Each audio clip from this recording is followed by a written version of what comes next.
Guys, we are in this township. That is the township that is called Langa. Langa. Langa, but you might pronounce it as Langa. Never. So it's Langa. Langa means in English S-U-N, the sun. Yeah, the sun. This township, this name Langa, is someone's name. That person was born in the Eastern Cape, in the border of then was called Zululand and Transkei, the homeland. His name was King Langa Libalele. King Langa Libalele. That means a scorching sun. He was born in 1814. He was born in 1814 in the Eastern Cape. His father was a Zulu, his mother was a Xhosa. If somebody has got a mixed blood in him, he was called Hlubi. Called what? Hlubi? Hlubi. H-L-U-B-I. Hlubi. He was the king of the Hlubi tribe, of the Hlubi clan. So this guy was a chief or a king on the coastline. Remember that guy was born 6 years before the British came. He was born in 1814. The British came in 1820 in the land. First of all, the Portuguese, first men to come from Europe in 1841. 1481 was called Antonio de Saldanha.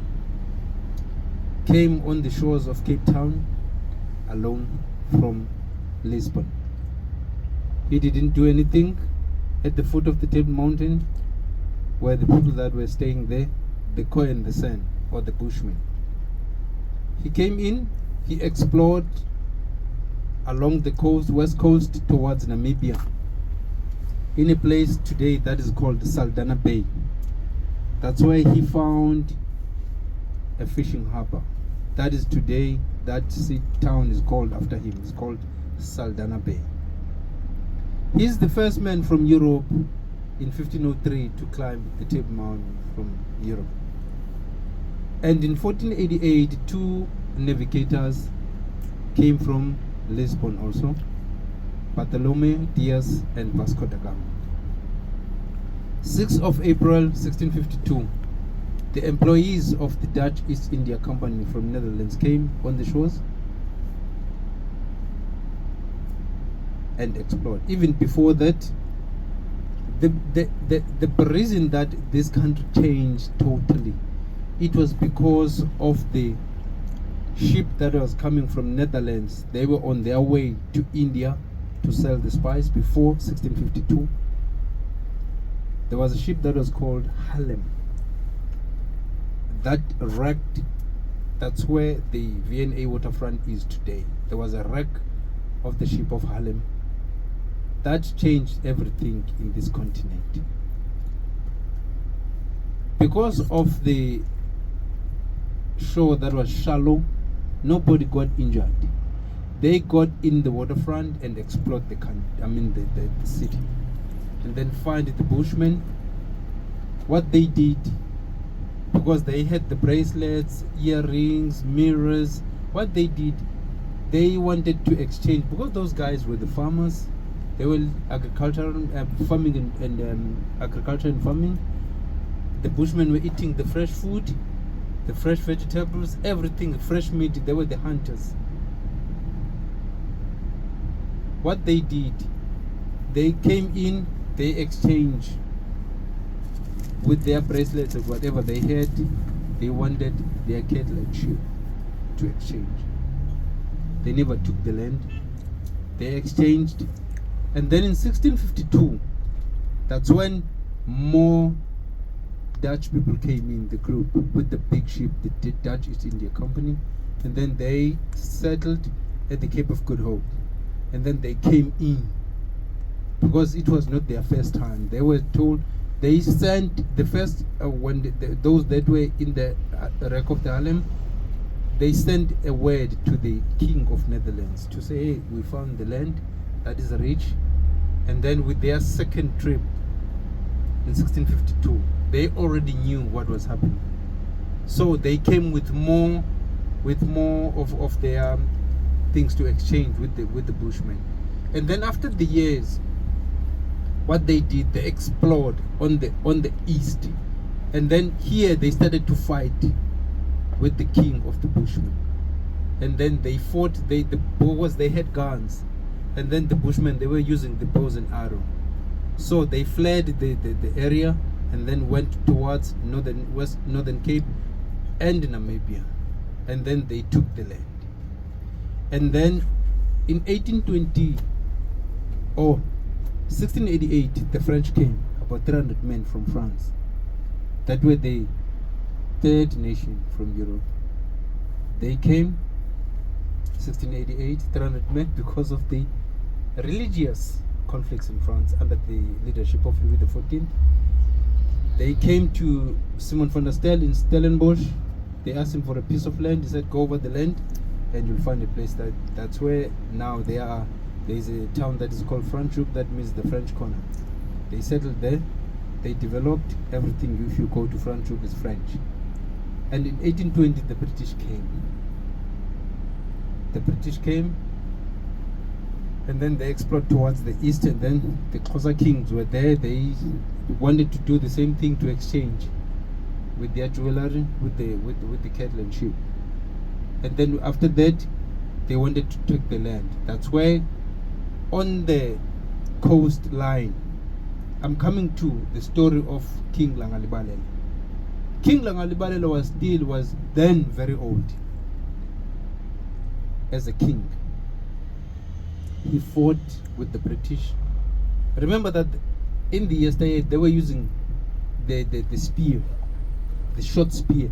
They were not like, they would just see you from a distance, then, because they had a skill of how to throw it. More especially when you are at your back, to just to stab you. But the British were using the guns, the palm guns. They were shooting them. And then after the discovery of Diamond, his people, that is the people that were led by King Langa, went to work in the diamond mines in the northwest of Johannesburg.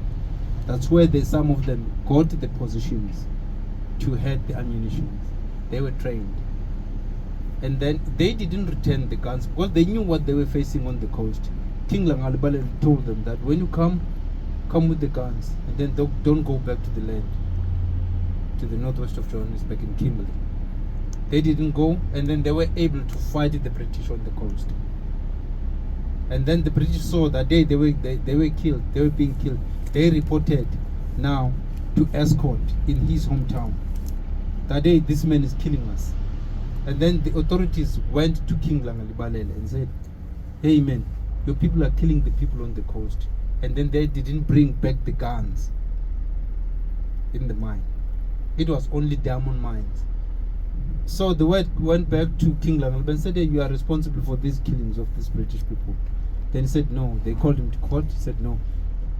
Back in 1488, they took him to Robben Island. I mean, in 1888, they took him to Robben Island. They detained him to Robben Island. And after some time, because the weather conditions in Robben Island were very severe, and he got sick. Then there was a farm in a place just near to Langa that is called Pinelands. Today you see a golf course, but then there was a farm that was called Eitlacht. They took him to Eitlacht. It was a Dutch farm. He got sick, then they took him there. He died in the land. And then this area that you see here, it was a forest. And then around 1898, the British companies on the coast, they hired people from the villages in the Eastern Cape to come and work in the harbor. Those people were staying in the harbor what they did, those companies, they built the barracks for single men in the harbor. They were staying there. They would walk to work and come back. And then up until in 1901, they moved them from the harbor to a place that is called Ndabeni today. It's an industrial area. They moved them to that place. They stayed there in those A-shaped tents, and then the toilets were outside. And what they did, they were able to count the number that was in the city. Was with the control. They were very good to know how many people, who are they, where are they coming from. Up until there was a fever that was called the bubonic fever that originally was started in France, in Spain. Remember that time the British would come with the ships and with their horses, because now they have found a place to stay. They would ship the horses in, and then those horses came with the fever. And then what they did in 1923, they said no. They passed an act, because from 1910 we were under the rule of the British. Now we became a British colony under the Union of South Africa. So in 1923, what they did, they say no, we are going to make an act to take these people to take these black people, and then they called the fever a black fever. They said we are going to take these black people out of the town. They said we are going to make an act that is called the Segregation Act of 1923. They took the people to this land where we are today. They built this main road, that is Bonga Avenue, and then up to, that was called then Washington Street, but today it's called King Langa. They built 8 blocks of flats. In each block of flat, there are about 120 rooms. In those, they counted the number. Remember that they counted the number that were on the tents. They said, okay, we are going to count the number. They built 8 blocks of flats with 120 rooms in each, and then 2 gentlemen in each room. They are going to be on a single bed. Somebody's going to sleep on a single bed with his belongings, that small stuff. They build those blocks of flats. On the right hand side there, you can see, that's why I'm stopping here, there is a concrete foundation on the left hand side.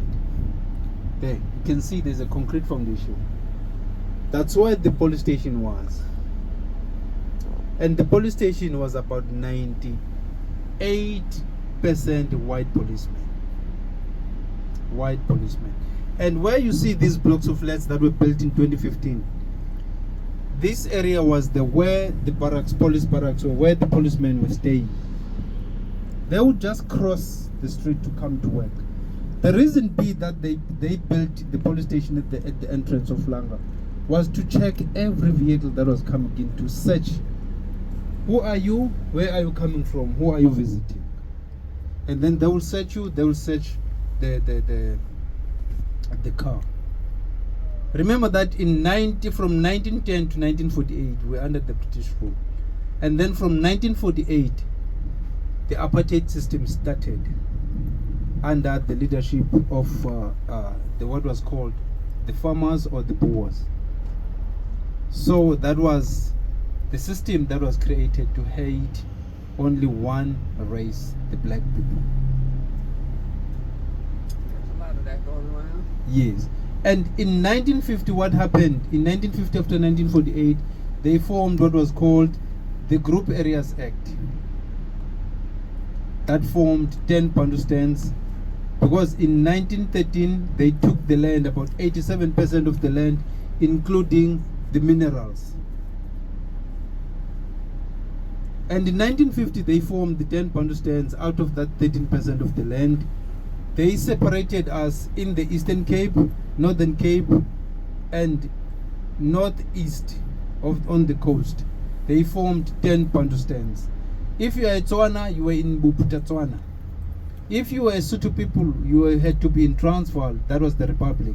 And if you were a Pedi, you had to be, it was called Garankuwa, Venda, Kwandebele, Transkei, Ciskei, Zululand. So there were the Bandustans. You were staying. We were staying according to our tribe and the language. So if Cape Province, that's where we are today. That is a legislature, and in the middle of the country, that is Orange Free State. Remember, Oranje is the name that was come from Netherlands. That was called Orange Free State. That's where the judiciary is, or was. And then in the northern part of Johannesburg, that was called Transvaal then. That's where the union buildings were and are still today, where our lives are at. So that's how they structured the government of the apartheid. That's how they structured this country. So if you were to come and you were hired and come to stay in the city, there's a town on the where we are staying, where we are today.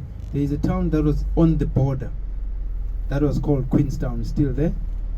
If you come to Queenstown, you are coming to the border of the homeland and the republic.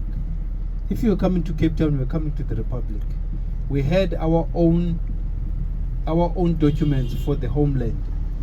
If you're coming here, you had to have the passport to work and give you the permit to work in the Republic of South Africa. So what was happening, they had to have their passports that was stating which town are you coming from, which tribe are you coming from, what is your headman, where are you going, which block are you going to stay, which company that has hired you to work for. So everybody who came to work here had to be checked. So in the late 1940s, they built another blocks of flats where my father came as a young man in the 1950s to stay. So guys, we are going to go inside Langa, and then we are going to stop at the Dompass offices, where people were, if they didn't have a pass, had to be detained and locked up. So I'm going to instruct the driver to drive around. If you want to take some pictures, I'll let the driver stop, and then we are going to go to that Dompass, and then I'm gonna show you, and then we're just gonna walk around. I think. Pardon? To the police station. About the police station? Is it still a police station? No. There's no police station here. It's next to the Dompass, to the former Dompass offices. So you were saying this? It was a police station. Right, yeah. What happened to it? What happened to it? They just after 1990 they just demolished and built the new one. So I'm gonna show you the new It one. wasn't like, in protest of anything. It was just time to go. Yeah. Okay. Yeah. Thank you so much. Thank you. The people with the passport, were any of them allowed to sleep in the Republic, or you just used to come into work and then you had to get No, back out? they were staying there. They were staying. Yeah, with they the were staying. masters. That's where we are going to visit. Okay. Okay, my brother, we can continue.